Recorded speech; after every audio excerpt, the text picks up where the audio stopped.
Welcome back to the second half of watching worst films. I shouldn't say that. Immediately put off any new listeners who are going to be like, second half? What? Welcome back to the second part of 1986. We are, of course, the podcast that watches every single Razzie Worst Film Award winner, the Razzies being the anti-Oscars. Myself, Jericho Reed, and my co-host, Kyle Szymanski, hello, are on a journey through the worst that cinema has to offer. So if you were with us last week, you would have heard that we watched Howard the Duck, which was one of the joint winners for this year, and we are back to you to conclude the year of 1986, which means we're going to be sitting down under the cherry moon for the next hour and a bit. Romantic. So, yeah. And let me tell you, Kyle, this little sojourn under the cherry tree, it's going to be soundtracked by Prince. Oh. So things weren't romantic enough. Who knows what's going to go on here. So, what is your knowledge of Under the Cherry Moon? Nothing. Covered it last time. I am a fan of Purple Rain, the movie. Yeah, who isn't? I haven't seen it, but the song's good. It's fun. It's a better album than film, but it's still a good fun film. Don't want to talk about it for the whole episode because this was my fear. But yeah, I really like Morris Day and the Time. They're my favorite part of Purple Rain. They're probably my favorite part of Prince. To be honest, they're my favorite part of Jay and Silent Bob Strike Back as well. So big fan of Morris Day and the Time. Like Purple Rain. Not the biggest Prince fan. Team Jacko. Sorry. All the way, but I don't want to break it to you, Kyle, but I've heard rumors that he is some sort of a wacko. Well, I was saying this to Sophie. I think it's a Norm Macdonald joke, but I'm paraphrasing it, but was Michael Jackson didn't get away with diddling children and Prince did because Michael Jackson looked like a ghoul and Prince looked like Prince. And I like that. I sticks in my head. But anyway, are we just slandering the late Prince? He groomed a 16-year-old. Okay, I'm unaware of that. He did a woodsy of some sort. I don't know anything about Prince really though. Okay, well I'm tearing up all of my notes for this episode. Where I'm like, I love Prince. We'd let him babysit my fictional children. Such a good guy. Okay, back on track. I haven't seen Graffiti Bridge, the sequel to Purple Rain, and I have not seen this. I didn't know about this film until it's come up on the podcast. What about yourself? Nothing. Same as you. I had no knowledge. The title meant nothing to me. I have not seen Purple Rain, so I have zero knowledge of Prince beyond a musician. Okay. So I went into this as blind could be. So the budget for this is a little interesting as it's not listed on Wikipedia, but everything I seem to find seems to be between $9 and $12 million.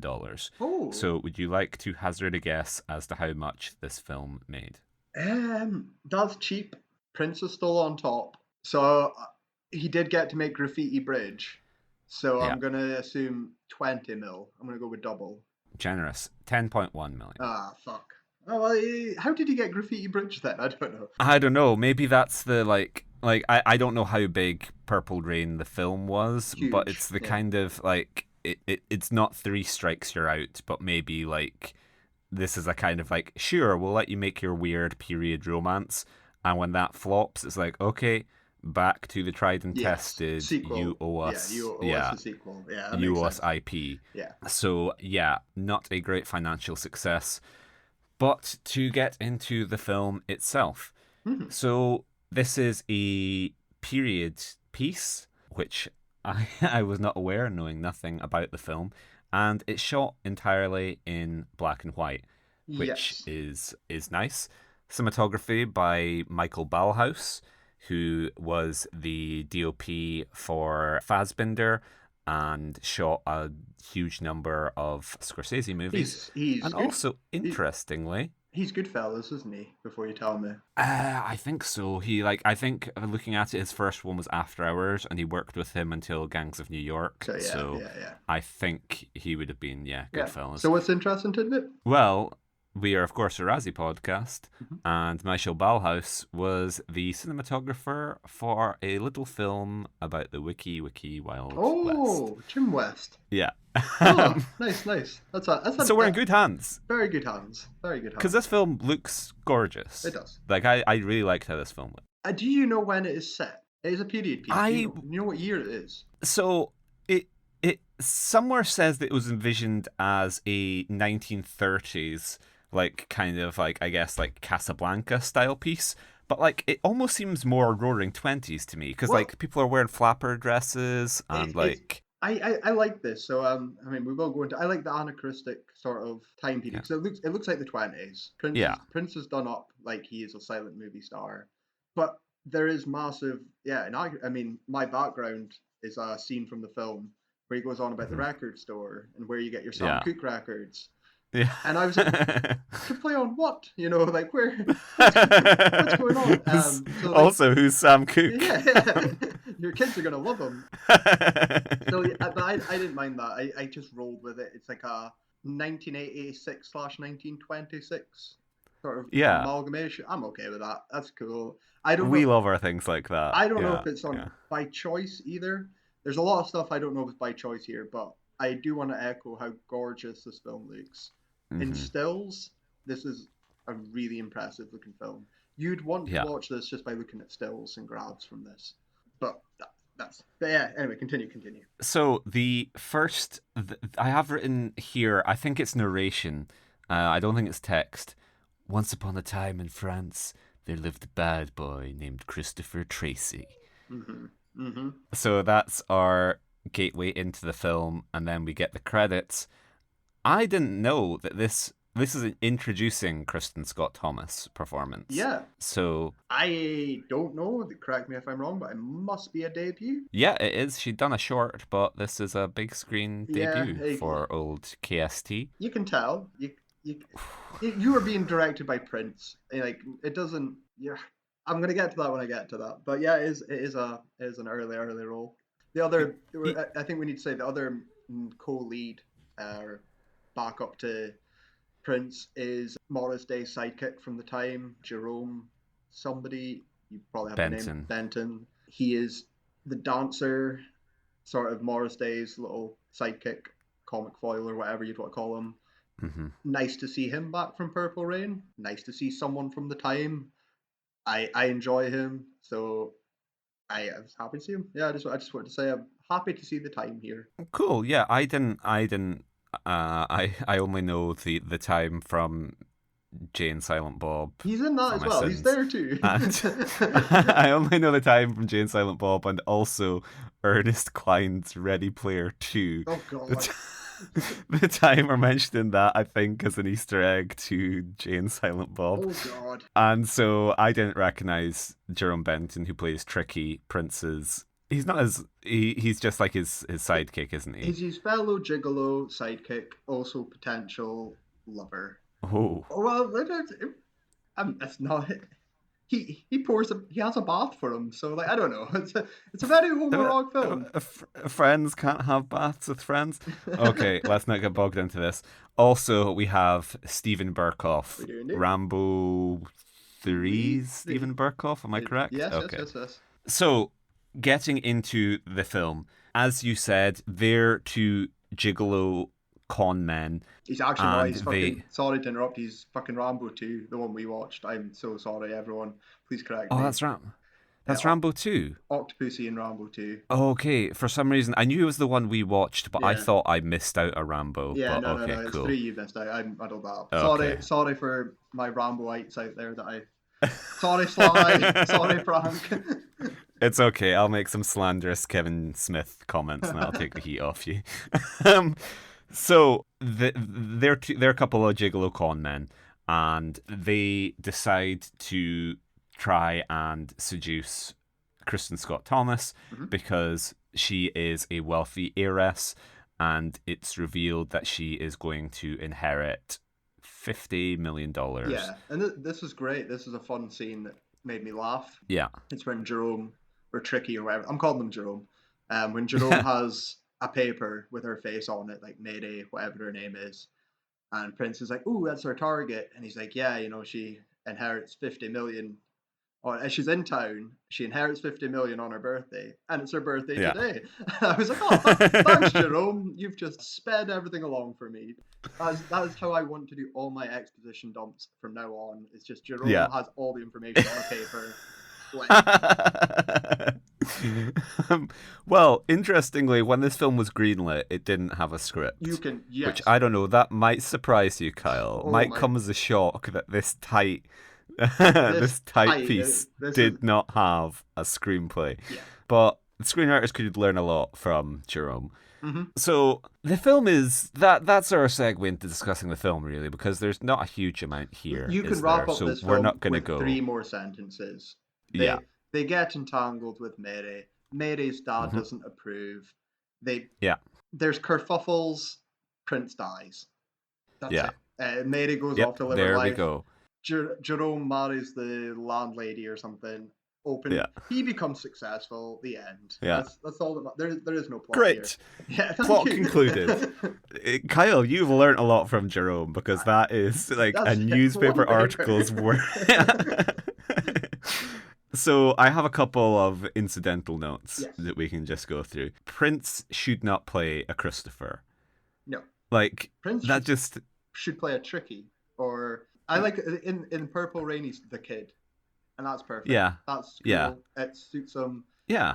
Christopher, he gets a last name. He should not. He should not be. Tracy. Yeah, he should not. He's a one man, one name, one It's man. so boring. Like Yeah. Christopher is a guy that you work with. Yes. He's not he's not a musical prodigy / potential pedophile. Mm. So yeah, that is my note for that. Interestingly, when Prince wrote Manic Monday, the pseudonym he used for that was Christopher Tracy. Okay. So all you Under the Cherry Moon heads out there, nice little piece of trivia for you there about the Bangles hit. Mm. Okay, my next note, a quote. Prince has a lot of good lines in this, I Does. think. And good. This Good one that needs like fucking quotation marks on that as well. no, No, like no. I don't know. Give me one. Give me one. I've got one. 2009 Jericho would have had this in his Facebook bio. Madam, I do nothing professionally. I only do things for fun. Okay, that's a fun line. That's wild-esque. Yeah. Okay. My one was when Mary turns to him and says, "Do you love me?" And Prince Mhm. turns to her and says, "Define what love is." We've all been there, We've all Kyle. been there. If we can't do the Han Solo, I know. I Then think it's I think well, it's something I picked up on watching this film is a lot of the dialogue feels like Prince lyrics. yeah, They don't feel like real lines. no, Even when him and Jerome are talking, like they feel like snippets that you put in a little dialogue, siegs or something in between tracks. Not it just feels like an album that's spoken. So yeah, the dialogue you can tell right away there is no screenplay, and the profoundness of it, like the fake pseudo profoundness, reminds me of one of my favorite films is Kioma, so the last spaghetti western, and it was yeah, famously shot without a script, and it's beautiful, it's wonderful, but there's some insane profound philosophical lines in there just to pad the fucking thing out. yeah, Say something smart and deep. And I noticed that so much throughout this. Like within 10 minutes, I'm like, okay, this is nothing. This is Prince had an idea to go to France. Prince wanted it in black and white. He had songs. He had one member of the time, and that's what we've got. And I've got 9 million to spend on clothes. That's the film. You can just tell right away. But what's your next note? Because I have a few more. Well, I just want to go backwards because, like, the movie starts with Prince is in a bar. He's in Rick's playing the piano, isn't he? And someone's like sending him notes. He's flirting. And is this the reference to his Bela Lugosi eyes? His Bela Lugosi eyes are incredible. Right. So the thing is as well, like Prince is great in Purple Rain because it's made for him. It's a musical vehicle. Where here he's playing essentially a character and stuff, but like he shines when he gets to be fun. When he's being Prince, I'm not having fun, but when he's being the man behind the mask or a character or whatever, when he is doing his Bela Lugosi, when he is being silly and fun, I really like him. I think he's really charismatic and fun. But when he's Yeah. being Prince, I just want him to shut up. I just don't like it at times. The Bela Lugosi impression. I like the start as well because he's in a relationship with an older lady. He's a little bit like M. Gustav from the Grand Budapest Budapest. It's Hotel. exactly what he is. And which She is left great, me, boy with apple. which is I've had older. I like this as well when it's when I'm thinking it's 1920s and there's Yeah. a, The rise of a fascism very across Europe. Yeah. flamboyant little black man is getting all these old ladies. Sexually ambiguous. A sexually man. ambiguous Yeah. black little man is getting all these old ladies, and I love it. I think that's so fun and Yeah. it's great. The fact this film doesn't touch on any like themes at all apart from love. He doesn't do things professionally, Carl. He only does things for fun. And that's the best thing you can say about it. Yeah. So my next note is just when things are beginning to drag, because this film, like, as fun as it is, you're kind of right. Like, it's a film of two halves. Only those halves are mixed quite neatly.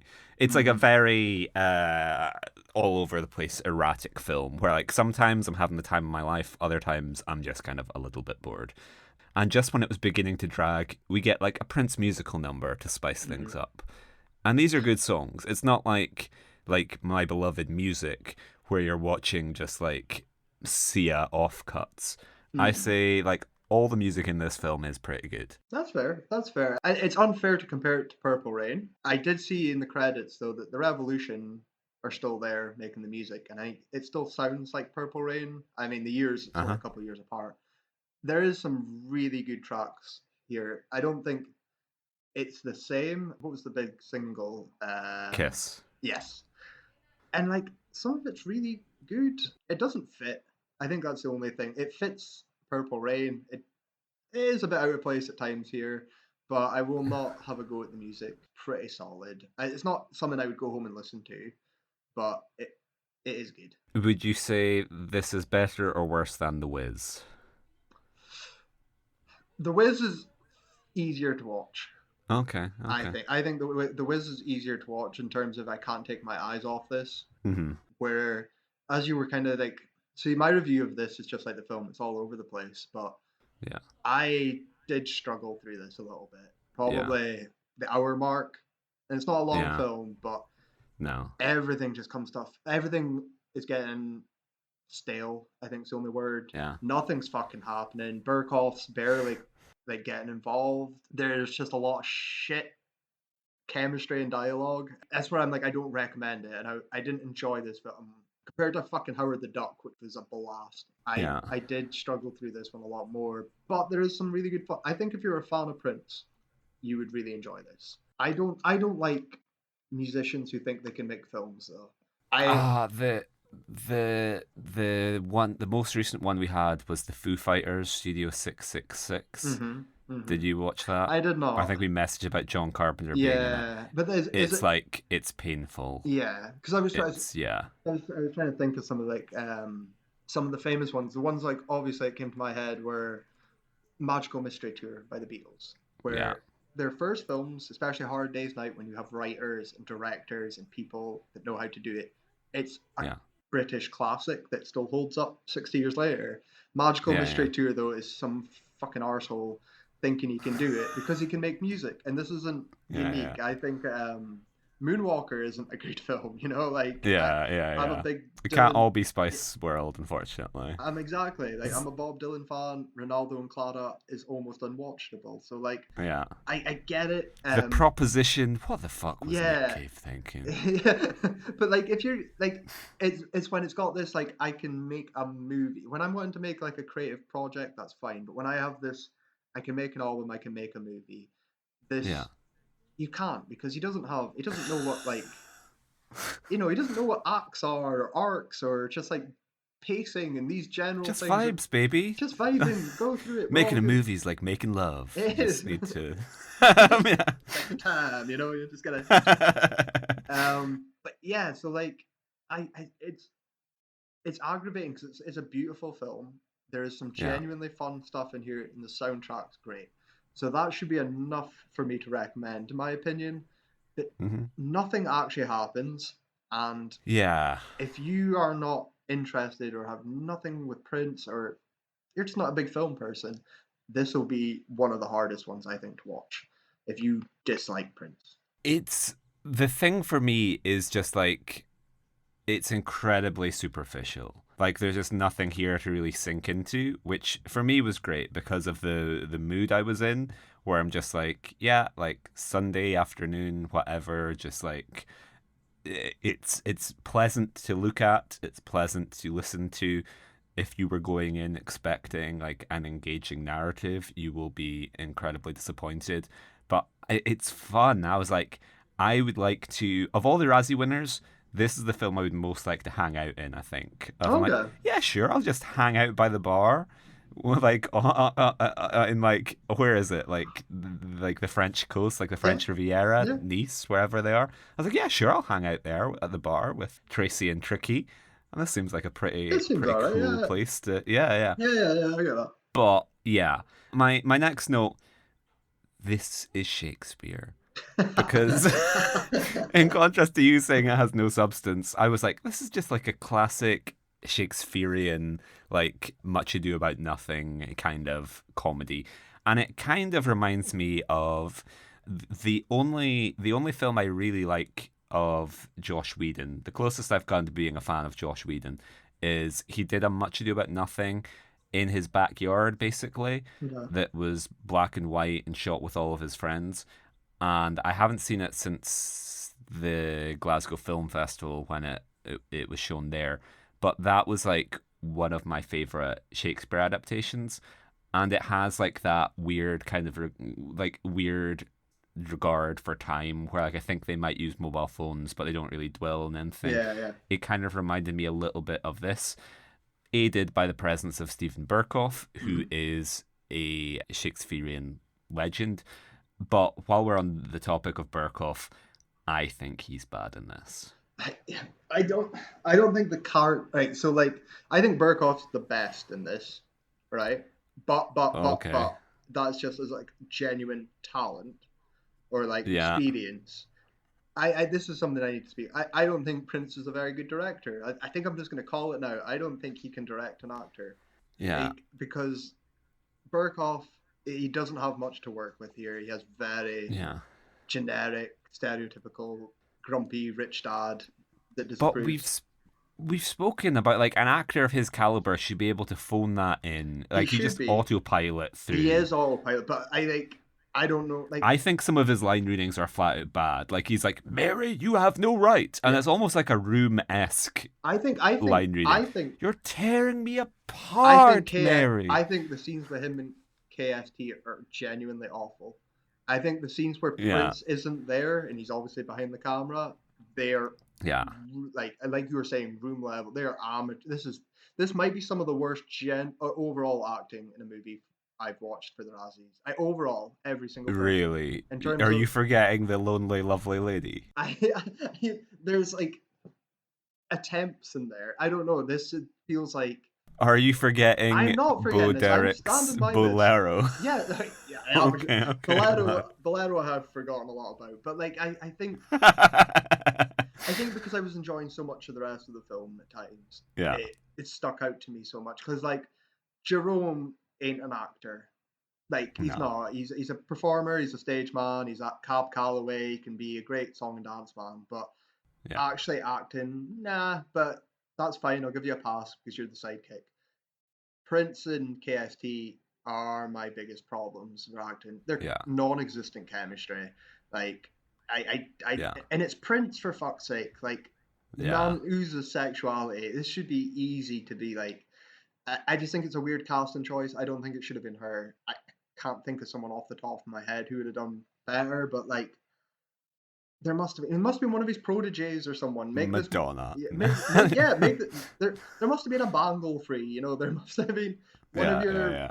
Prince's entourage, his proteges. There must have been someone he could have used. And I think that might have been more fun because if he was surrounded himself like Purple Rain with his friends, Yeah. like Revolution in the Time and Morris Day, who is great. If Morris Day was in this film, game changer. But I just I think that's the problem. Like he's not a director. He can't direct actors in the way I want him to do, and that's okay. That's we're not all perfect. Yeah. Yeah. So my next quote is I'm my own man, just like Liberace. Hmm. Liberace, of course, being known primarily for his independence, Yes. and another tip of the hat to the sexual orientation subtext that we're reading in here. But the reason I flagged it up was they mentioned Versace earlier on, and we didn't discuss it in the Showgirls episode. But one of my favorite bits is how Nomi mispronounces Versace Yeah. as Versace. Yeah. And I was like, I'm going to start pronouncing Liberace Liberace. Liberace. Um, No, I actually thought they went to Versace or whatever in this, but they go to.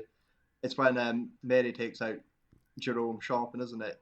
And he's having a yeah. whale of a time. I forgot about that. Yeah, that's fair. That's a good note. I'll take that note. Yeah. Anything else for us? And things we've already covered. At one point, Prince is bribed $100,000 to stay away from Mary. The Kiss Needle drop hit like a bullet because I had no idea that Kiss was in this song. Mm-hmm. And so when it starts with that like iconic guitar, I was like, oh wow, we're getting Kiss. Cool, great. And then my next note is Prince shot. And so there you go. That's how little there is here. Mm-hmm. I then have Tricky, not him, not now, which I think is a bad line of dialogue. Maybe Tricky said it, or maybe Kristen Scott Thomas is saying Tricky, not him, not now. But yeah, anyway, Yeah. not great acting. But the credits end on an absolute high because we get Mountains by Prince, do. and we get essentially a little Prince music video just playing out where he's up in heaven Mm-hmm. jamming away. Which is So great. everything's kind of worked out. Tricky's found love. Everyone's kind of happy. Mary's never going to forget Prince, and Mhm. he's rocking out in the sky. Yeah. And everyone's- Mountains is probably my favourite song on the soundtrack. Yeah. And so I played it again just before this episode because I was like, okay, I need the energy boost of like, I need to be coming straight out of the Mhm. auditorium and into the podcast. No, good. I like it. Yeah, and so that kind of concludes the film itself. I don't have much else to say. Yeah. It's a weird one for me because I don't know how I feel about this. Like, Yeah. objectively, it's not a good movie, but subjectively, I did enjoy quite a lot of it. I wouldn't recommend to anyone, like I said, unless you're a Prince fan.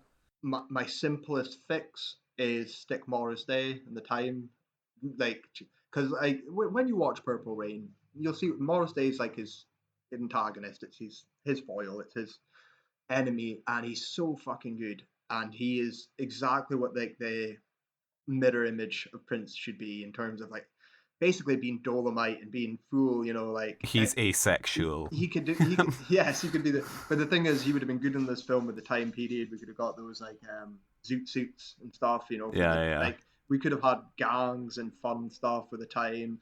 We could have you could have got a lot. I get it not wanting to steal from Purple Rain, but if you don't have an idea, maybe steal from your previous work rather than just winging it. Talent borrows, genius steals, Yeah, as the Princian wit Oscar Wilde once said. Yes. So, but yeah, that's it. I don't recommend. It's in the middle. If you're a Prince fan, watch it and put in the time, and I'm there. What about yourself? So I don't think this is Razzie worthy, really. I think like components of it are like Burkoff, I would say, but like I kind of. I know you like this more than me. I forgot to say Razzie worthy minutes. The only thing I will accept is screenplay because it's not there. Yeah, there isn't one. That's fine. You can win that. That's fine. Yeah. So I like this a lot more than you, but like I could easily imagine seeing this under other circumstances and maybe it rubbing me up the wrong way. Mm-hmm. But like I don't know, I kind of enjoyed this film. And so hard for me to say that it's Razzie worthy. I certainly think there are worse films, which we will discuss in the second half. But yeah, and similarly with the fix for this film, I don't have one. Just like writing a script would be the start. Okay, good start. I still don't. I can't. And PST as well. Like I want someone with chemistry with Prince. I don't think she's awful, but she just has. She's not. She's kind of the film in microcosm in that like it looks fine from a distance, but she has no chemistry. Like their relationship doesn't. I don't buy that for a second. No, not at all. Not at all. You made a prediction last week that Howard the Duck was going to be your favorite of the double bill. Does that hold up? Yes. Yeah. Absolutely fucking undoubtedly. Yeah. That's not to say that this is like terrible, and I've covered No. that, but like Howard might be one of my favorites. Now, the more I think about Wow. it for this Yeah. podcast, not in terms like I want to watch it again, but Yeah. I will never watch a Howard the Duck again. Like I will never, Yeah. ever get to see a film like that. I Yeah. probably could see an Under the Cherry Moon. There's probably a very similar Graffiti Bridge exists. You know, like Yeah. I Yeah. can probably get more of this.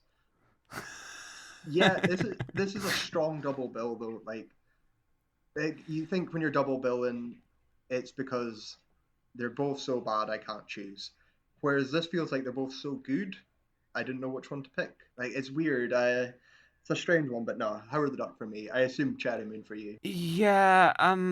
Just Howard the Duck maybe might have had more high. No, actually, no. Like I'm thinking about how much I enjoyed like whenever they played music in this. Howard the Duck is more uneven in that there are like higher highs probably, but like the weirdness of like Howard and Leah Thompson's like there's less like what the fuck were you thinking in this? Yes. I mean, I think if you put a Prince soundtrack over Howard the Duck, you've got the best of both worlds. Yeah. Everyone's happy. Howard gets Prince tunes, Yeah. Prince gets Howard's script, and everyone is a winner. Howard gives Prince a bath. It's all good. It's all good. The Towel Boys just like, hey, so going over the awards for this film, obviously shared the win for Worst Picture. Worst Actor went to Prince in Under the Cherry Moon as Christopher Tracy. Is that a win? Yeah, that's a win. Yes. Yeah, I'm not arguing this. You can, but I'm not. I don't think he's that bad. I don't think he's like bad. I went in expecting Madonna levels of performance. No, yeah. And he's like the main thing is he just doesn't sell the love plot with Kristen Scott Thomas, which the film depends on. Yes. But like the line readings, at the very least he's himself. He's not awkward on camera. Mm-hmm. So maybe I was just going in with such low expectations. I was pleasantly surprised. Okay. And then next up, we have Kristen Scott Thomas, nomination for Worst Supporting Actress Under the Cherry Moon as Mary Sharon. Okay. Yeah, again, I think this is deserved. And Norm's fair. It's a bit harsh because I know it's her debut. But if you're a debut and you're getting directed by a non-director, it's always going to be uphill. And there's no script. So, like, I do feel sorry for her, but it is what it is. So, yeah, she hasn't been kind towards the film, saying, when I left drama school, I was more afraid of not working at all than of the actual material I was being offered. And if you look at my very first film, you'll understand exactly what I mean. Sure. And it said that she attended the premiere with her mother, who said afterwards, "Don't worry, darling. It'll be better next time." That's funny. So, yeah, it's... I don't think she's not yet reached the heights of Only God Forgives, but I don't think. Again, Mission it's probably because Impossible's the peak. It's all downhill after Mission Impossible with Emilio. No. It's probably because I went in like my expectations for a Razzie winner are just so low because of people like Bo Derek and Pia Zadora. I expect a Razzie winner to be fundamentally unrecognizable as a human being. Yeah.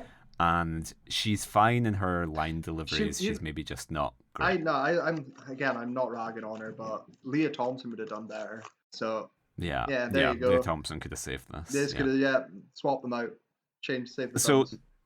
no nominee for Stephen Burkoff, who I think is the most Razzie-worthy member of the cast.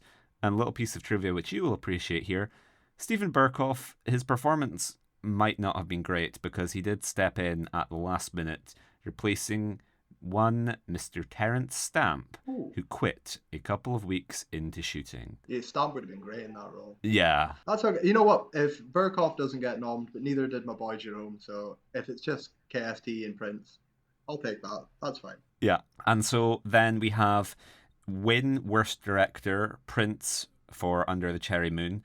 And so, interestingly, he was not the original director, as that was it was originally set to be directed by Mary Lambert, who is a music video director, prolific music video director, but she had some disagreements with Prince about the film, and so she left and he took over.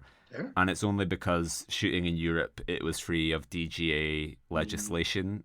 That was why he was allowed to do it, being the star who then took over. That wouldn't have been allowed if it Yeah. was under DGA rules, but Yeah. that's why he got to win his Razzie.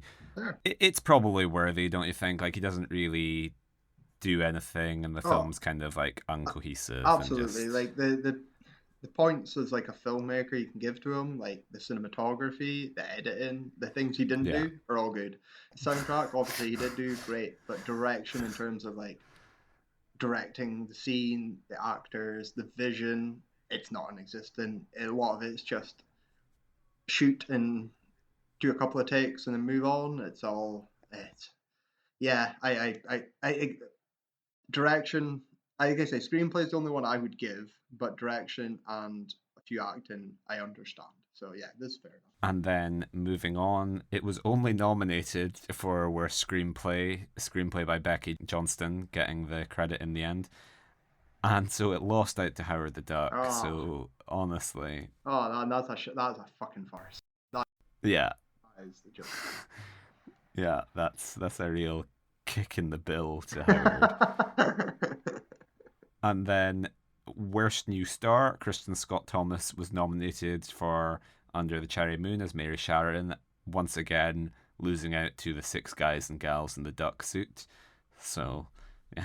I mean, yeah, as a debut, maybe like it's all the circumstances that I have so much like understanding and empathy for her, but like this could have absolutely fucking torpedoed your career. So yeah, Yeah. I get it. And she's not a child, so I'm okay with it. She'll bounce back. She'll go on to do great things, but yeah, it's not a good start. It's a very bad. And so that just leaves us with the win for worst original song, which went to Love or Money, written by Prince and The Revolution from Under the Cherry Moon. It's a great song. Yeah, Yeah. it's one of the few ones I know as well from the soundtrack, like instantly. Yeah, it's a great song. Like, no comment. Yeah, it's not one of my favorites, but like to just, I don't know, to just come for Prince for his music, it's just like, Yeah. I don't Like, know, Mr. it's Razzie the bringing a strongest knife to a fucking point. gunfight. Yeah, exactly. Yeah. Like, insanity. You come at the king, you come at the prince, you better not miss. Some of the incidental like theme music's pretty weird and choppy. You could have had a dig at that, but Yeah, for sure, the yeah. actual songs, no, not at all. Yeah. So that concludes this half of the podcast. You can join us after the musical sting when we will be covering the dregs of 1986. Yeah. As half of it is Prince and Howard, so we'll cover all of the other ones Nice. in the second half. See you then, guys. Welcome back to the second half of the podcast, where we're now going to cover the 1986 also rans. So, worst picture, Okay. Shanghai Surprise. Have you seen I haven't. Shanghai Surprise? So I've not seen this. I actually looked up. Yeah. So I know it's the Sean Penn Madonna thing. Is this before or after he beat the shit out of her? This is before. Okay. I believe if it's 86. Yeah. I only looked this up because you sent me the noms for the worst songs, and Yeah. one of my boys, Mr. Harry Georgeson, was here, and it didn't click. It took me a while to click. I knew the song. Yeah. I have these outtakes or box set from Cloud9, his comeback album, which Is this? I thought this was just on Cloud9. No, is not? It's a bonus track. It's a bonus. Here's what I'm okay, getting. yeah. In the re-release, it's a bonus track. And then there was an EP or a box set. I can't quite remember, but I do have it at home. And it's got a couple of other songs on. I think there's like 4 or 5 from Shanghai Surprise. And they're all like Jeff Lynne produced, Cloud9 sounding. So I knew about the songs, but never clicked, like, because again, like Dylan does shit in the 80s. Like all the Heartbreaker, Tom Petty, all the Wilburys do shit in and out. Yeah. So, yeah, like. Clapton, what was he doing? I honestly don't care about anything other than the chords in it as well, apparently. But other than that, I know nothing. Didn't even know Sean Penn and Madonna were making movies this early either. So I didn't know they made any movies together. Or just they were doing, Madonna. I think like 90s onwards making movies like Prince isn't like doing things early. It's like 84, 86 and I didn't think she was doing anything at this time apart from music, obviously. Yeah, yeah. So I take it you haven't seen it. I have not seen it, unfortunately. Next up, we have a film I have seen, however, Cobra. Yeah, I do apologize for getting excited when I thought you watched this spontaneously. Turned out it was a ruse to watch it for this.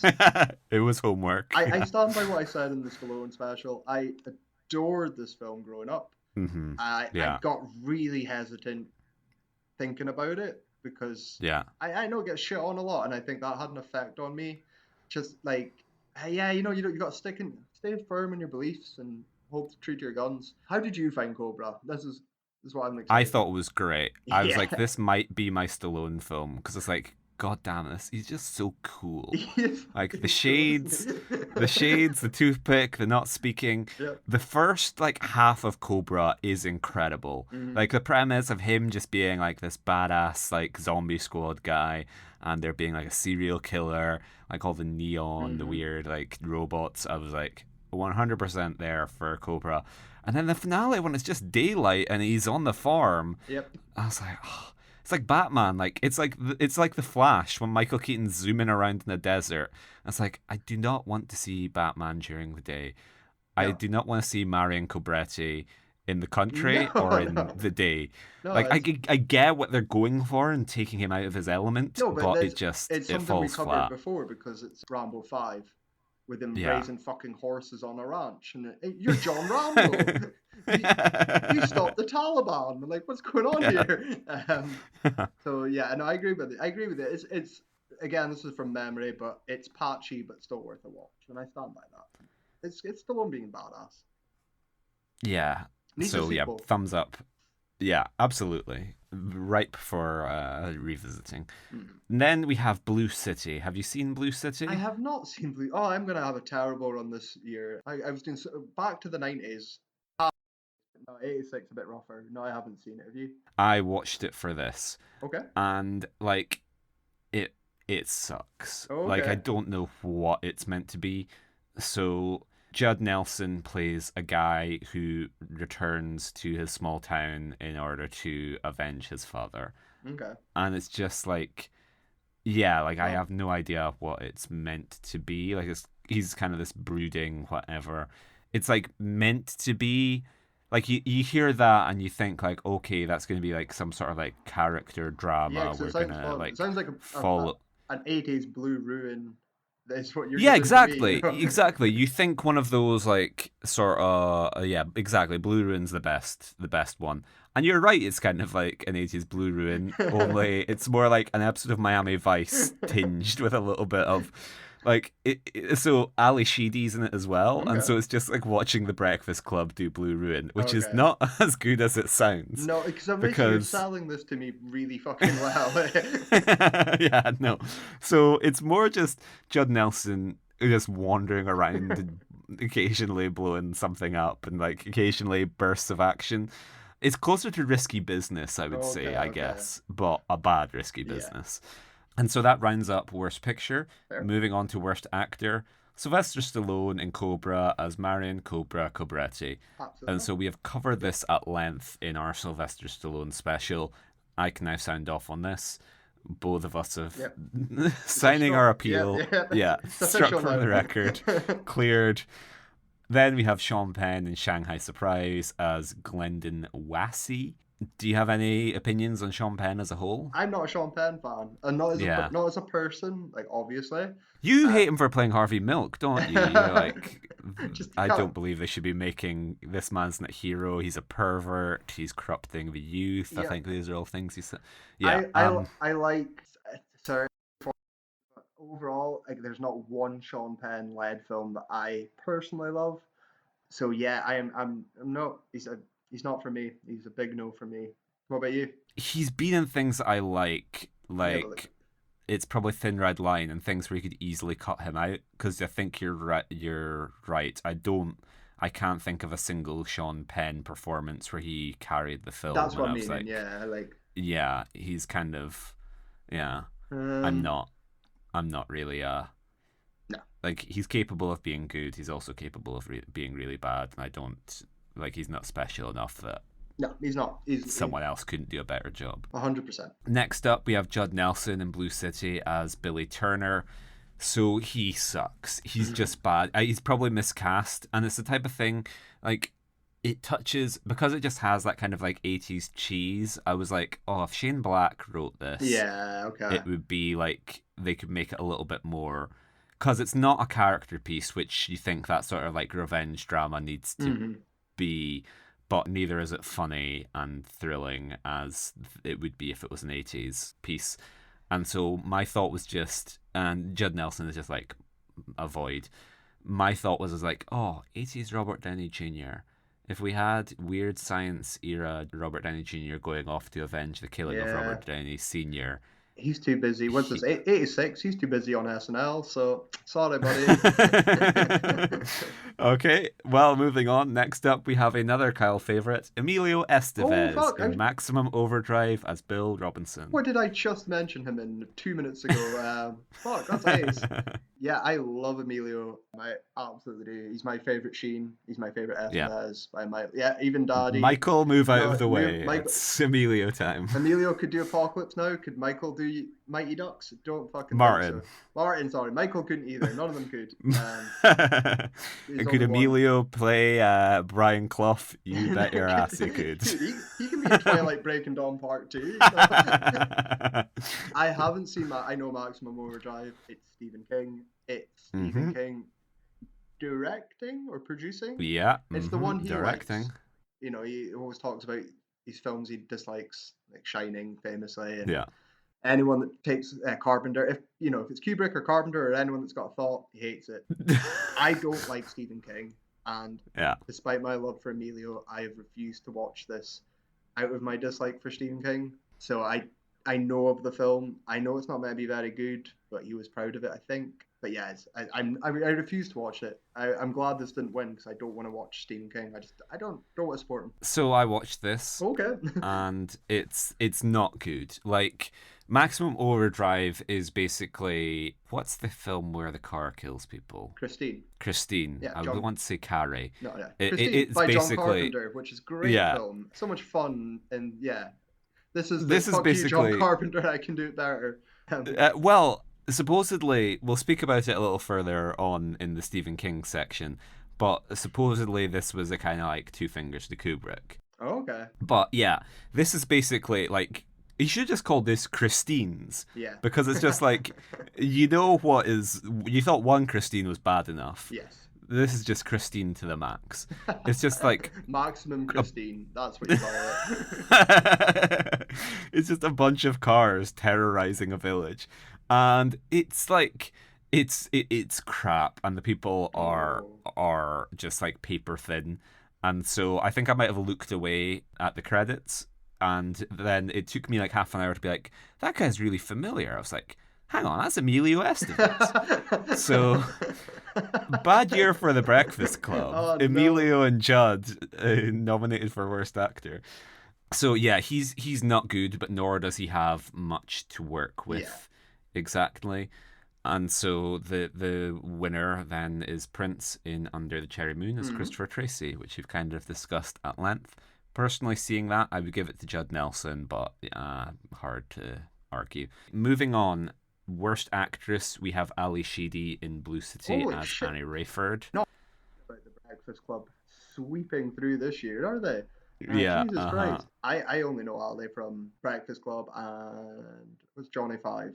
Short Circuit? Short Circuit, yeah. That's it. And that's probably 86 as well. So I don't really know Ali's career post 1986. But I like her in the Breakfast. She's probably my favourite in the Breakfast Club. So I don't know. You got any thoughts if you watched this? Oh, you watched it. Yeah. What's your thoughts? Yeah. She's awful in this. Just like line readings that just are completely flat, and just like, I don't know, for whatever reason, she is like really bad. Like, like the fall off from Breakfast Club to this is drastic. And it kind of made me doubt the Breakfast Club when I'm like, oh, maybe we're just never good. And Breakfast Club is just utilizing your kind of like aura Yeah. as like a sort of whatever. Then we have Bridget Nielsen in Cobra as Ingrid Knudsen. Knudsen. What's your thoughts on Bridget? Not great, but I didn't hate her as much as a lot of people did. I can't remember how much I dislike her. I'm sure Yeah. I said that in the episode. I like her in Rocky 4. I dislike her in Red Red Sonja. I was gonna say Red Steel. That's not the one. Yeah, like I remember her being fine. I'm giving her a pass. I'm giving everything on Cobra a pass. It's too fun. Then we have another favourite, Joan Chen in Taipan as Mei Mei. And what? In what? And is Mei Mei? Excuse me. In Taipan. So I'm assuming this is a well drawn, like well characterized piece. Taipan, 1986 adventure drama directed by Daryl Duke, loosely based on James Clavell's novel of the same name. While many of the same characters and plot twists are maintained, a few smaller occurrences are left out. Filmed under communist Chinese censorship, some portions of Clavell's story were considered too offensive to be filmed as written, and considerable changes were made. Jesus. The De Laurentiis Entertainment Group handled the production and were seen battling the Chinese government and labour boards over the film during shooting. Oh wow, what a story that is. Yeah. Who the fuck did you say? Who directed it? Daryl Duke. I thought you said David Not Duke. David. Yeah, no, that was my concern. I was like, David Duke in the mate. Right. Yeah. Like. All right. Back on topic. Joan is a conflicting actress. Sorry, just to stop you for a second. Looking it up, you're never going to guess who is the lead in Taipan. I don't know. I really don't know. You lay on me. It's Cocktails Brian Brown, our beloved Doug Coughlin. Really? Yeah. Wow. And what year's Cocktail? Cocktail is 88, Oh, maybe? He bounces back. Yeah. Resilient man. Yeah. My back on what I said. I don't think Joan's a great actress. I don't think she's very. I love Josie in it. I love her character. She ain't great, and she turns into a doorknob. So that's about it. She's okay on Deadly Ground though. On Deadly Ground when she's got Seagal by her side, she's okay. But yeah, I've got no comment on David Duke's masterpiece, High Pay or whatever. So nothing for me. Then we have Kim Basinger in 9.5 Weeks as Elizabeth McGraw. I've not seen 9.5 Weeks. Have you? No. No, I'm not a fan of Basinger though. I'm sure she popped up in other. Yeah, we've discussed her in other contexts, I think. Don't like her in Batman. Don't like her in Never Say Never Again. Don't really care about anything else. So yeah. What about LA Confidential? Yeah, no, she's not. I don't like her in that either. I don't. Yeah, no. Don't care for her in The Simpsons. Don't care. No. Is that the Alec Baldwin episode as well? Yeah. No. You're going down a wrong hole there. And then the winner, Madonna in Shanghai Surprise as Gloria Tatlock. Yeah, nothing. If she doesn't get better, so I assume she's worse in 1986. Well, au contraire, because I just saw something at the BFI last week, which was part of their Walt Disney 100 Years celebration. I saw Dick Tracy on 35mm. Okay. And Madonna, I was like, she's good in this. Oh. I was completely unprepared, but I was like, wow, Madonna's actually good in this role. I'm not looking at it thinking, it'd be great if a proper actress played this. I was like, this film, I'm now just a full-on Dick Tracy stan. It's all down to Warren. Film was... Warren Beatty knows how to get a performance out of her. I genuinely think she might be better than Warren. Warren directs it as well, doesn't he? Yeah. He's beating her. He's getting those. He's just pouring all of his heart and soul into getting that performance out of her. He's forgotten about himself. Selfless. So yeah, would have liked to have seen Shanghai Surprise now that I'm open to Madonna's potential as an actor, but alas, sadly not. Moving on to Worst Supporting Actor, we have Scott Wilson in Blue City as Perry Kirch. Oh, how is he? He is forgettable, as I do not remember him. He didn't stand out. I've looked at his photo and I don't really recall anyone other than the Central Breakfast Club members. So everyone in Blue City is nom-worthy, but beyond those two, I don't know if any of them are lead-worthy. So I mean, he is a seasoned. The name rung a bell, but he's a seasoned television supporting actor. Yeah. He has, in my opinion, one of the greatest years. The year I was born, 1990. He's in both Exorcist 3 and Young Guns 2. So he is. Wow. He's working with Blatty and he's working with Emilio Estevez. You sign me up. But he is very much just a character actor that pops up in everything. He's really good in those films though, so I do like him. Then we have Brian Thompson in Cobra as the Night Slasher. Yep, I love Brian. Did you find him? Yeah, I like fine. Like no notes. Like I said, my main issues with Cobra were structurally the decisions they made in the third act. Yep. But performance wise, no All notes. good. Then we have discussed last week Tim Robbins in Howard the Duck as Phil Blumpert. I think he was unluckier than you, but you're kind of yeah. Yep. And then we have Peter O'Toole in Club Paradise as Governor Anthony C. Hayes. So you were telling me about this. This is one you watched for this podcast. Do you want to tell us a little bit about Club Paradise? Correct. Club Paradise is a Harold Ramis movie where Robin Williams is a New York City, or maybe it's not New York, maybe it's Chicago. It's Chicago. He's a Chicago firefighter who retires and goes off to a tropical island, and a bunch of crazy characters come and go, and he's kind of left doing a Muppet Theatre thing of saving the island. Who'd have fucking seen that one coming, eh? Wacky hijinks on an island full of wacky characters. Well, the weird thing is, Robin Williams is the straight man. He's not really allowed to be one of the wacky characters. But that's suspicious. Why is that? You've got to. There's a reason. I can see it in your face. Well, he didn't do Howard the Duck this year. He could have been in a Razzie winner, but maybe this was him being like, I want to be taken seriously as a dramatic actor. So, Harold, I am refusing to get up to any zany nonsense. If you want shenanigans, you have got the wrong man. So, I thought you might have seen it because the film is the reunion with Harold Ramis and most of his Second City TV co-stars, including Andrea Martin, Eugene Levy, Rick Moranis, Joe Flaherty, Robin Duke, and Brian Doyle Murray, who was the co-writer of the film. Okay. Yeah, that does ring a bell. I knew Ramis reunited with them in a shitty project that bombed that everyone forgot about, because that's how you repay your friends. Cheers, Harold. Yeah, SCTV has never been the same to me as SNL, which I know. Yeah. Controversial. Well, I know the Canadians do it better. I know arguably it's pound for pound funnier, but I like the variety act. I always, especially this time, if we're talking like 1985, 86, I'm watching this. I'm watching Jim Belushi. Like I am. So yeah, like it's not going to be a pool for me. But how did you find it overall? It's just not good. Just not good. No, not worth it. It's not like terrible. Like I kind of hoped that it would be like a disaster. Yeah, but like it's just yeah.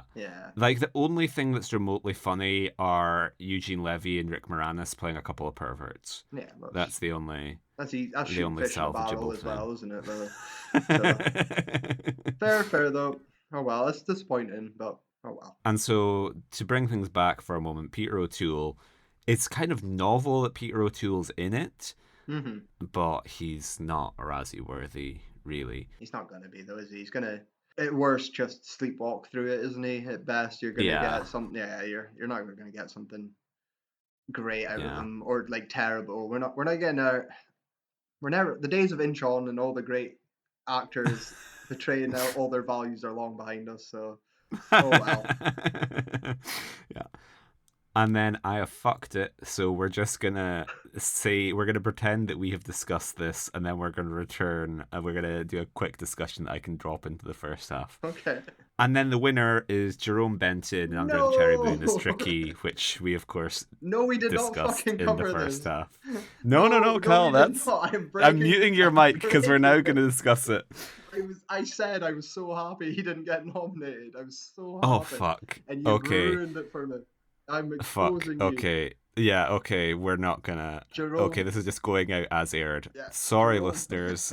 I skipped over Jerome. So we won't reveal behind... you're just exposing Wizard of Oz here. The inner workings of the podcast. So yeah, Jerome, alas... is a Razzie winner, so absolutely. Eligible to be on the podcast. Absolutely, you're welcome aboard, Jerome. Let's talk about the time in Cherry Moon. and nothing else. Have you seen Blue City, Jerome?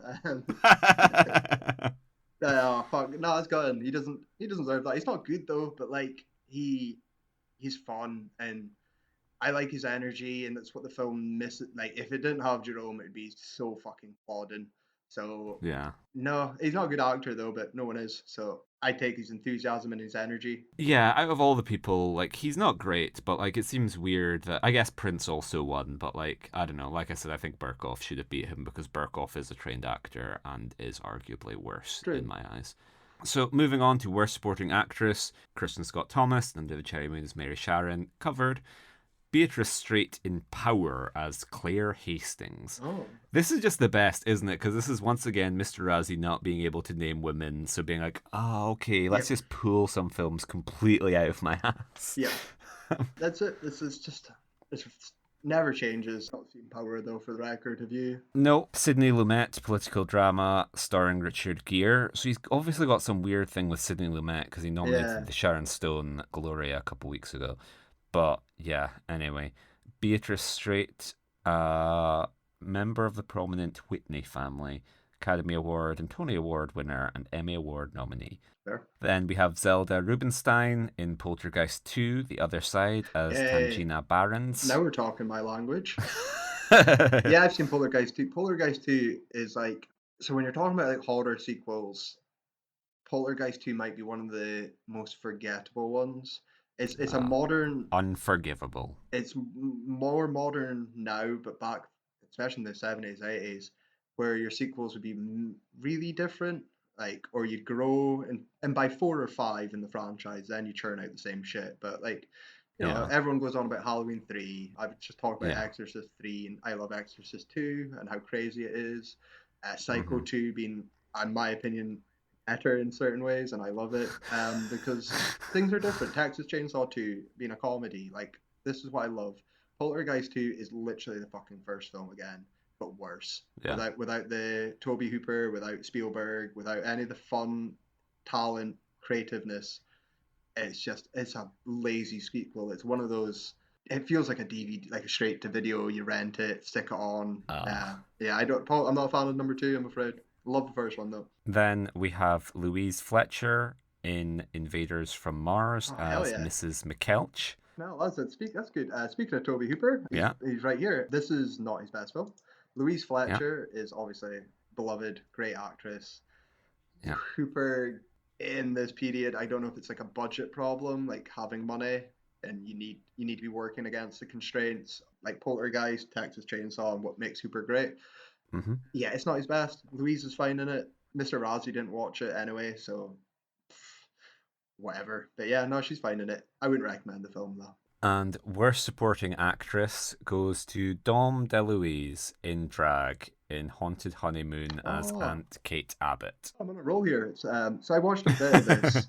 We watched a documentary about Gilda Radner, and it was talking about, I mean, she's ill at this point at 86. She dies within a few years, or if not this year. And it was talking about her making this film with Gene Wilder, her husband at the time. Yeah. So we got curious. We just wanted to watch a bit. It sounded good, you know. It had a lot. Had a lot of people that were talented and stuff in it. For sure. It's not good. It's just. It's just what it is. One of those. I can't name things from it, like Gene's and. It's fine. I don't remember Dom DeLuise dragging it though. I know he's in it. I can see his face in it. I like Dom. I like Mel Brooks. I like him when he just pops up. I know people find him really great and annoying, but I like him. So, oh well. Yeah. That's my thoughts on Haunted Honeymoon and Dom DeLuise. Moving on, worst director, Michelle Manning for Blue City. I don't know. So, well, she's black on Wikipedia, so I don't think many people know who Michelle Manning is. But it was interesting just to see a woman directing a film like that in the 80s, as it wasn't exactly common. It's not. But, okay, hang on, wait. She's an American film director, television director, and producer, best known for producing 16 Candles and The Breakfast Club. Oh, my God. So that's why we get their That's why we get there. them all there, yeah, okay. See, it all comes together. Poetry. Yeah. Yeah. And so this was the only TV credit she would have. She went on to direct, oh wow, Miami Vice. Oh, So, perfect. all Friday the comes 13th, together. the TV series. Amber Brown, and she was a big part of Andy Mack. So, yeah, by all accounts, this was the start and end of her feature film career, and you can kind of see why. Like, it's technically fine, so maybe Yeah, someone who could work in TV, but like, it just doesn't really have much going for it. fair. Speaking of which, Mr. Stefan King for Ah, Maximum Overdrive. well, I've covered that on talking about it. You've seen the film more, so you can talk about him as a director. I don't think he can. I don't think he's good. Yeah, so apparently as we've discussed, King hates Kubrick's Shining, Yes. which, if I'm to get all armchair psychologists speaking about people that I do not know, I would suggest is just jealousy. It's because he has changed the book, and in King's eyes, the only way to make a good adaptation of his work is to be 100% loyal to the source Which material.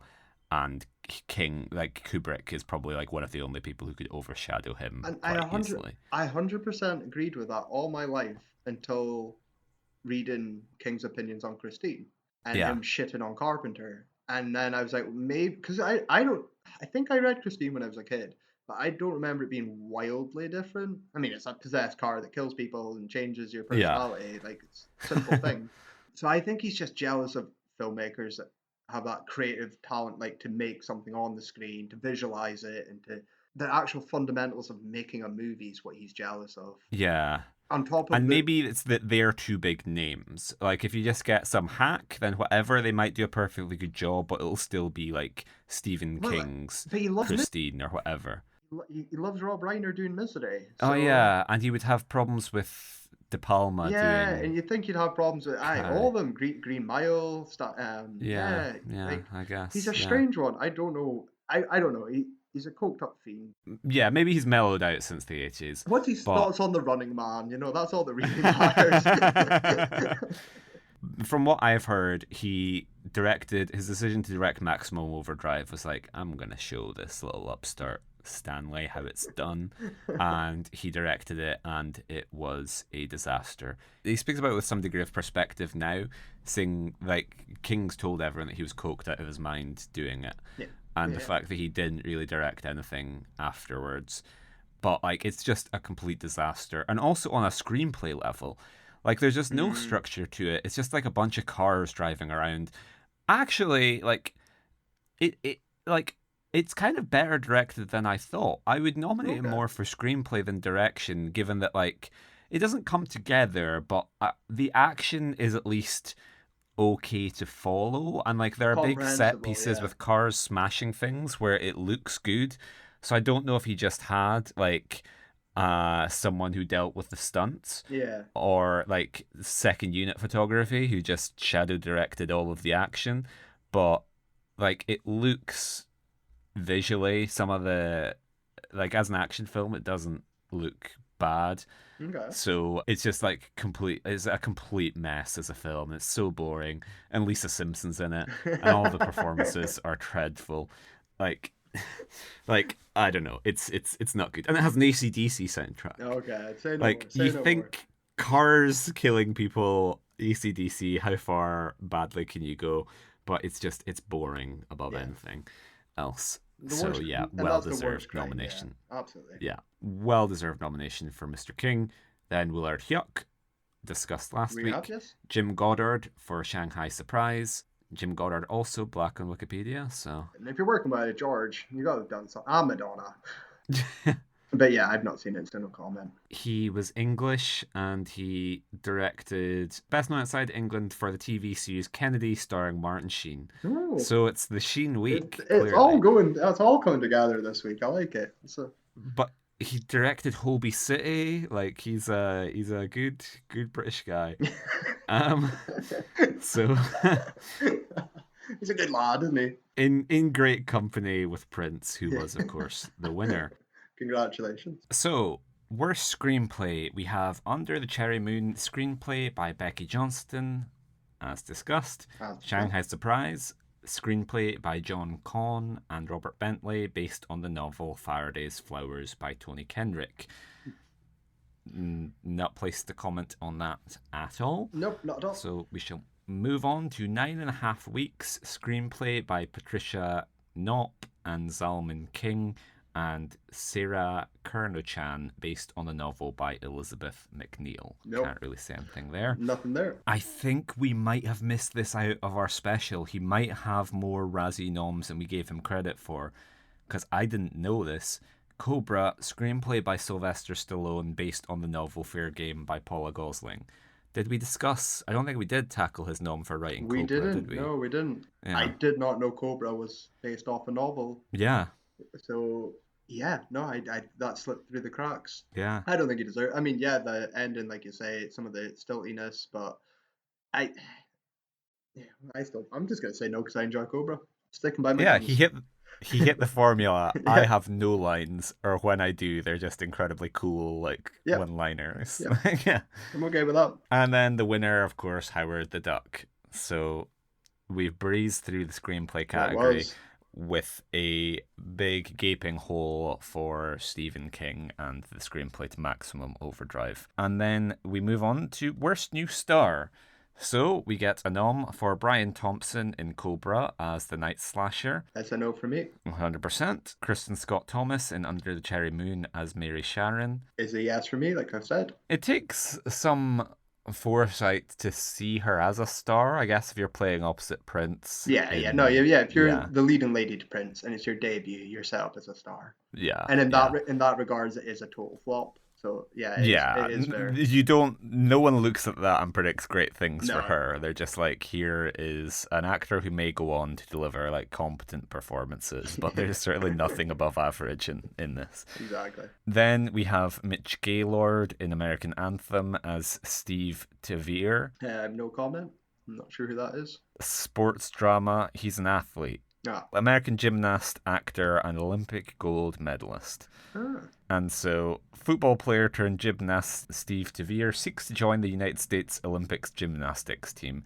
Gaylord was a member of the gold. Yeah, that's not relevant. So if it's not Jim Carter, I don't care. That's the only gym-related gymnast film I need. Then we have Joan Chen in Taipan as Mei Mei. Fair. So yeah, I don't know. Like, much as we love him, Doug Coughlin's not necessarily Prince. No. So I would argue that Mei Mei in Taipan is not a star-making role, no. but someone he just disliked. Under the careful eye of the communist Chinese regime, I don't think it's a breakout Hollywood role. I agree with you. And then the win obviously going to the occupants of Howard the Duck.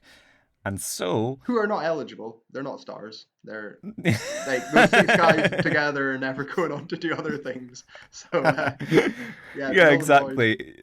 Stars should be like their name can be used to market a trailer, but can you imagine like starring one of the people who was inside Howard the Duck? It's Willow. Where's Madonna? I would have thought she'd have been still a new film star at the very least. You could count. I think she must have been. She must have had an appearance before here, I reckon. Okay. I could be wrong. And then that brings us on to Worst Original Song. Here we go. So, Shanghai Surprise, from Shanghai Surprise, written by My Sweet Lord, George Harrison. Mm-hmm. So yeah, I re-listened to this. Not my first listen. Yeah. So like the bonus tracks, the Cloud9 outtakes, whatever I'm calling them, aren't great. This, I mean, it's fine. I like it. I like kooky George Harrison, like Ghost Dark Horse, like Cracker Beat Palace or whatever the hell it's called, Cracker Box Palace, and all these weird stuff. And this is, coming off the Wilburys as well. So there's like enthusiasm and fun in his voice. Yeah. I think it's a terrible choice of song for your movie. Yeah. But I like it. So it's I don't think I wouldn't recommend it as if you're a fan of George Harrison and you want to find something from outtakes from a good album. Have a listen. That's about it. I was really against it initially because it has that kind of production of like, this song is about China. But yeah, there's a line where he's like, I would like to talk to you, but I broke my chopstick or something like that. Like he is smashing you on the nose. So like, it's not his best work. But like as the song goes on, that kind of stuff, it's very front loaded. I didn't really hear the lyrics, so I missed that line. But like the orientalism of the production kind of falls by the wayside, and then it just gets into a bit of a groove. And as I was listening to it, I was like, you know what, Georgie boy, you're all right by me. I mean, that's There's a future for you in this business. George Harrison on his worst day, like in a comeback post Prime or whatever, is still better than anyone. It's the Prince thing we're saying with Under the Cherry Moon. You're too talented to make utter dross, but it's not what you're maybe leading your comeback with. So stick it on Lead that single Shanghai Surprise. So we didn't discuss it, but there was apparently a big MTV promo campaign for Under the Cherry Moon where someone won a competition to have the premiere or a screening in their hometown or whatever. But I'm just imagining George Harrison doing a promo tour for Shanghai Surprise, performing in Shanghai. I will perform in your living room for one song and one song only. Forget the Beatles rooftop gig. We have a new successor. Then we have a nomination for Life in a Looking Glass from That's Life, music by Henry Mancini, lyrics by Leslie Bricusse. Yeah, also nominated for an Oscar. I love it. I mean, as soon as I see Mancini's name, I was like, everyone knows him from Pink Panther and everything from the 50s and 60s. Fantastic composer, fantastic songwriter. I like this song. I think it's great. I thought it was really lovely. I actually listened to it twice. I didn't mean to. It just played on a loop. And it's a really good little song. Yeah. It's really sweet. I have no intention of ever watching the movie. But damn, this is a lovely little song. Not a Jack Lemmon fan? No, I just no, it's not for me. I'm not watching this. Where's Cobra? Is Jack Lemmon playing Cobra? No. I would love to see Jack Lemmon as an old Gil type character, a member of the zombie squad. Just the one guy who calls him by his first name.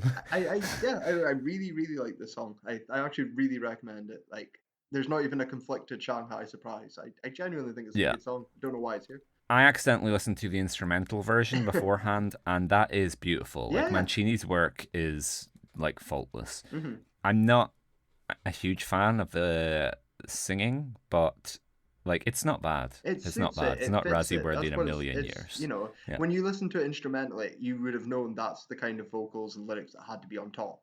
You're not going to get Fred Durst doesn't. It's just like adding lyrics to Claire de Lune for me. Yeah, Prince isn't coming over the top of this. It's okay. I really liked it.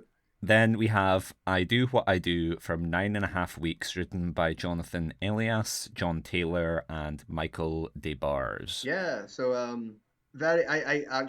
I perked up when I seen the songwriters when it came up when you said it. And I was it's Rat Duran and other guys. And the rest.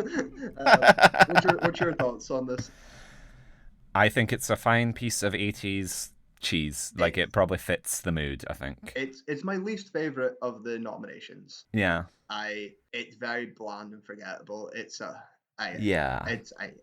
no for me. This is my least favorite. It's not a bad song. It's not, what did I say? Coneheads is the standard of the Coneheads. Yeah. That's what I'm wanting. Or like Never Say Never Again. That's a terrible theme. Yeah. That's the kind of thing I want. This is just bland and forgettable. So, But Process Elimination is the worst. Yeah, I would say it's between Harrison or that for me. And then we have Howard the Duck, which you are more of a fan of than I. I know the song as well. I absolutely fucking loved it.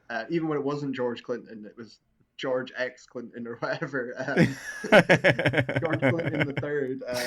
This is just setting you up for like Bill Murray, Garfield. I want to work with Joel Cohen. If get me George Clinton, this'll do. Yeah, I think it's a great song. Very catchy. Very, very catchy. It's not something I would listen to, but I enjoyed it. It's perfect for the film. I'm going to stand on the hill. And then the winner, of course, Love or Money from Under the Cherry Moon, written by Prince and the Revolution, which we have discussed in the first half. No. These are just like some great songs written by some of like the greatest songwriters of modern history. And Mr. Razzie's like, they are crap. Yes. Worst visual effects. Ooh. So this is the one that you perked up for. Because I think Yeah, it's not like a bullshit honorary. Yeah, He does one, yeah, actually because pad out I've the fallen for this category before. here. I've fallen for this in another category, and there's one fucking thing in the it. the Ray Harryhausen Award for yeah. For Ray Harryhausen, and I'm like, yes, great. Right, lay So on it. first up, King Kong Lives, creature creations by Carlo Rambaldi. Oh, Rambaldi's. That's a shame he didn't So win. the De Laurentiis family are absolutely killing it this year, as this is Mm-hmm. another De Laurentiis Entertainment Group production, starring Linda Hamilton. So there's the Alien connection with Rimbaldi as well. So it all comes together. Yeah. Mm-hmm. I haven't seen King Kong Lives. I know about it. That's Linda Hamilton and who? It's someone else. Oh, it's Brian Kerwin. No, it's not who I'm thinking of then. I'm maybe thinking of the Godzilla, one of the. What am I getting it mixed up with? I'm getting it mixed up with something anyway. I haven't seen this film though. No comment. You're not thinking of the original to this is the one with Jeff Bridges and Jessica Lange. You're not Yes, thinking of that, are you? that's the one. The Yeah. 78 one or whatever it is. Yeah, so that's the 76 one, and from what I gather, this is a sequel just with the new cast. Yes. Okay. Then yeah, I have no idea. Because Rambaldi worked on that one as well. Yeah, I didn't like that one either. I'm not actually a King Kong fan, like even the old ones. Yeah. So like they're not for me. But Yeah. no interest really. Yeah. So Carlo Rambaldi, just for listeners who may not be aware, 2-time Academy Award winner for Alien and E.T.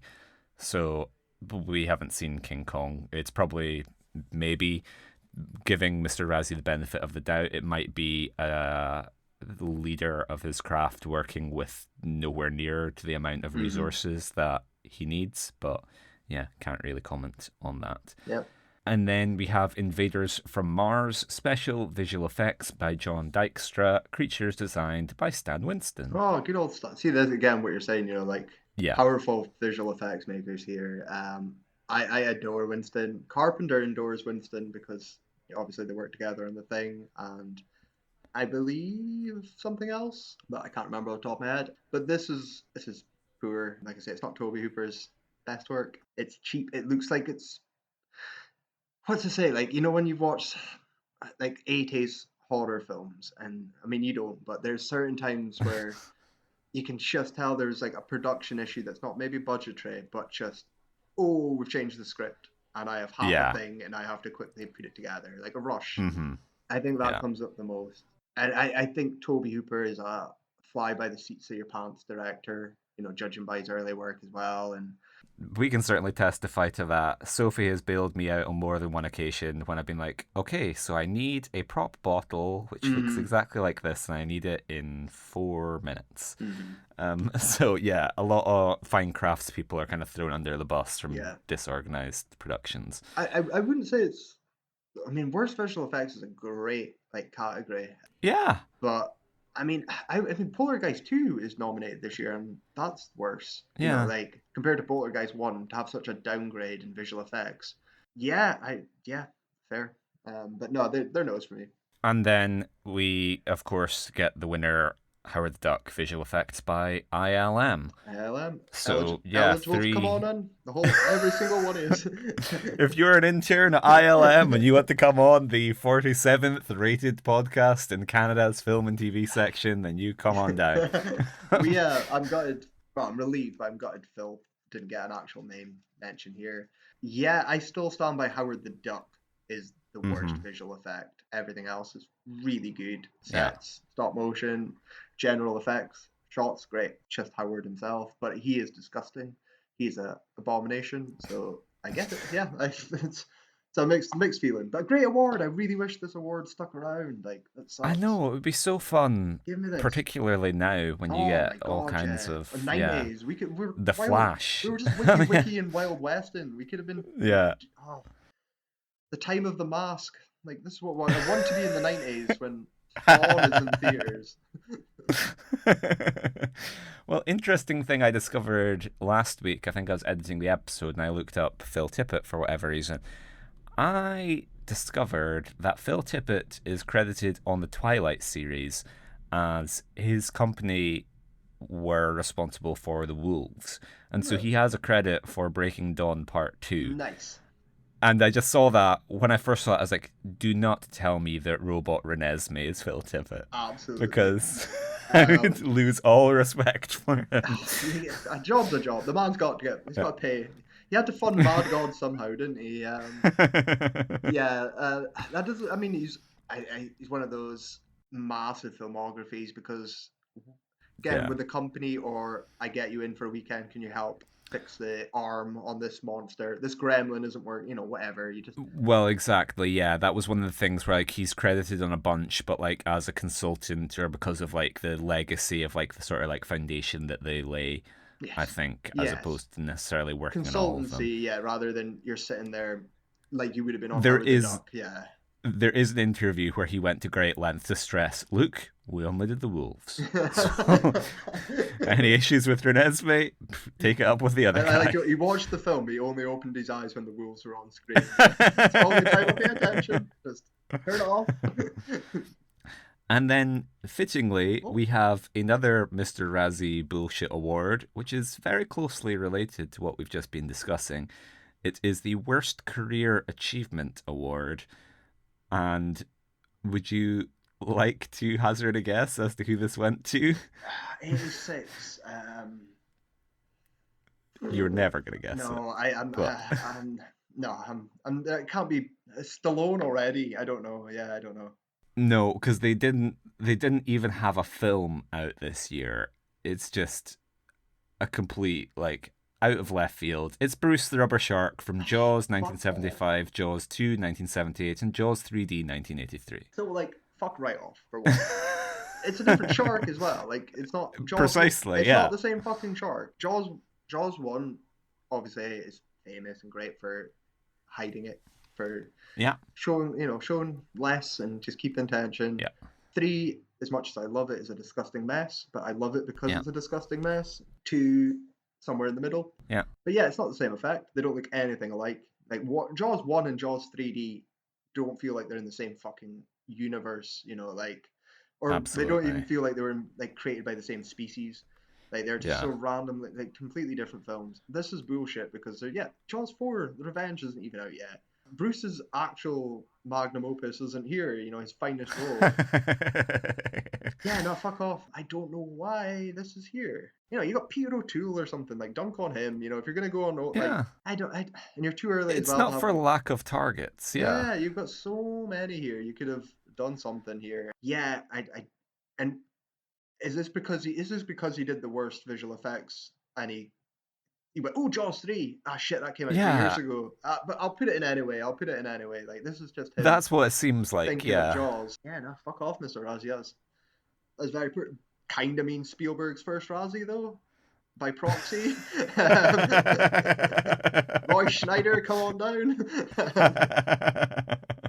Yeah, I don't know. Amazing. But yeah, that's a shit reward. And after praising the last one, it's the bummer when he comes down with his just stupidity, isn't it? It's like not relevant. Yeah. It's not funny. It's nothing. Yeah. So that brings us to a close as far as the Razzies are concerned. We are in the safe space of the 80s, however.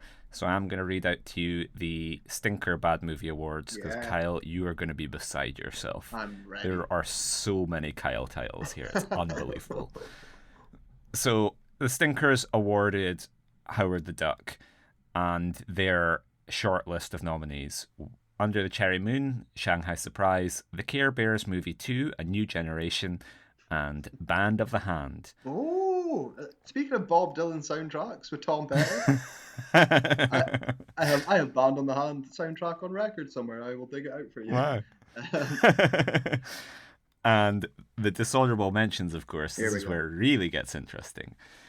The Whoopie Boys, Vamp, The Texas Chainsaw Massacre 2, Taipan, Short Circuit, Rat Boy, Psycho 3, Poltergeist 2, The Other Side, Police Academy 3, Back in Training, 9.5 Weeks, Maximum Overdrive, Little Shop of Horrors, King Kong Lives, The Karate Kid Part 2, Jumpin' Jack Flash, Jojo Dancer, Your Life is Calling, Invaders from Mars, Haunted Honeymoon, Hard Bodies 2, Hamburger, The Motion Picture, The Golden Child, 8 Million Ways to Die, Cobra, Club Paradise, The Clan of the Cave Bear, Blue City, and Big Trouble in Little China. Oh, it's like Beetlejuice. I've said Carpenter like 3 times, and I've spawned and it's a stinker. Yeah, like, well, what can I say? Big Trouble is one of my faves. It's still Yeah. not even in my top 5 Carpenter, but I still love it so much. There's a few massive things. You're right there. Again, I was talking about Texas Chainsaw 2 earlier. Yeah. Legitimately one of my favorite Mere films. moments ago. Yeah. Like I love that. I love it more than the more older I get, the more I appreciate the second film just for the black comedy. I just think it's such a good satire, and it's so good that no one got it and everyone hated it. Yeah. And it gives me like a hipster feeling of happy. You weren't appreciated in your time. I guess you aren't ready, but your kids are going to love it. You're gonna love it. Psycho 3, as I spoke about as well earlier on the podcast, is nowhere near as good as Psycho 2 or 1. I guess. But like, it's about level with Psycho 1, but nowhere near as good as. I'm not even having ironic here. I'm serious. But 3 is still good fun. It just kind of undoes a lot of what makes 2 so interesting.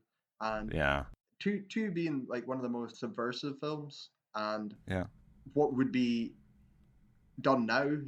Ryan Johnson would do Psycho 2 now, but back here, like, you wouldn't do it back then. Psycho 3 undoes a lot of that. But it's still the J.J. Abrams, is it? It is exactly that. It's fuck it. Here's Palpatine. He's bad again. His mum's dead. All that good hard work. Somehow Norman Bates returned. Somehow Mrs. Bates returned. But it's still a good film. It's actually, and Perkins directed it as well. Yeah, that's interesting to see, and his performance is really good fun in it. So there's a lot of good stuff about Psycho 3. 4, everything else afterwards, fuck off. But 1, 2, and 3, great. But yeah, that is a very Kyle-centric stinker awards.